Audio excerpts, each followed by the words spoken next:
L'objectif de cette rencontre, c'est de voir d'abord, de nous regrouper, de nous retrouver autour donc, de l'idéal qui nous a toujours unis. Donc c'est d'avoir étudié en Chine et d'avoir fait vraiment passer d'excellents moments dans ce pays qui nous a donné l'opportunité de recevoir des formations dans divers domaines.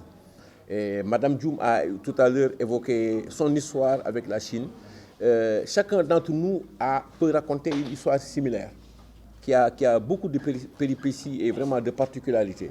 Et nous sommes très contents vraiment aujourd'hui de pouvoir donc, accueillir tout ce monde et de faire un tout petit peu donc, le résumé de ce que nous avons vécu en Chine à travers l'expérience de Madame Dioum.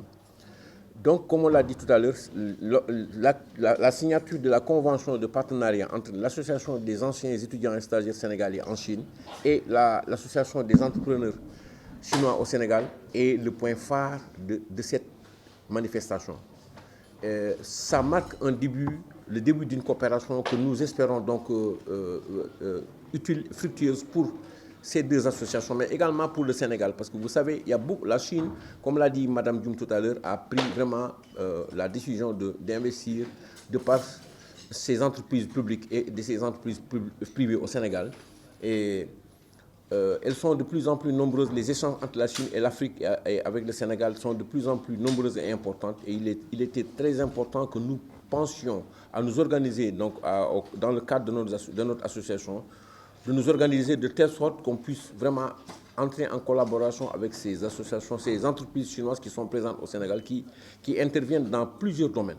Et je pense que nous aurons l'occasion, avec la presse, avec les amis, de revenir de façon beaucoup plus détaillée sur la teneur du partenariat que nous venons de signer.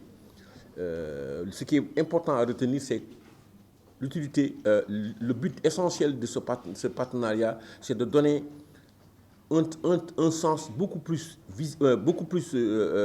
exprimé, en tout cas, à ces relations, à ce que la Chine est en train de réaliser au Sénégal, et également de montrer, rendre beaucoup plus visible les interventions que la Chine est en train de faire au Sénégal à travers ces entreprises. Et également, notre association des anciens étudiants sénégalais et stagiaires sénégalais qui ont vécu en Chine, qui sont revenus et qui ont créé des entreprises.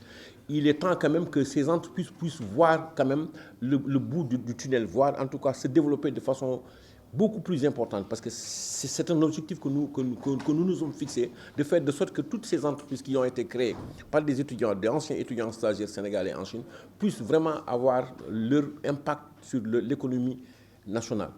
Dans le partenariat que nous sommes en train de signer, effectivement, il y a ce volet, c'est-à-dire il y a le volet, nous sommes une association d'anciens étudiants et stagiaires sénégalais en Chine. Nous allons bien sûr, dans le cadre de nos activités, faire de sorte que tous ces hommes d'affaires qui sont dans ce groupe et dans d'autres secteurs qui veulent aller faire des affaires en Chine, dans les deux sens, puissent vraiment se déplacer de façon beaucoup plus facile. Ça fait partie des objectifs que nous nous sommes fixés, parce qu'il est hors de question que des entrepreneurs qui viennent du Sénégal, qui ont créé des entreprises, en tout cas sur le modèle que nous sommes en train d'accompagner, connaissent des difficultés pour aller en Chine. Ce n'est pas vraiment, c'est pas l'idéal. Donc nous sommes en train de nous battre, et ça fait partie des objectifs que nous nous fixons avec les autorités chinoises sur place pour faciliter les déplacements aux membres de notre association et d'autres qu'on pourrait accompagner pour développer leur business en Chine.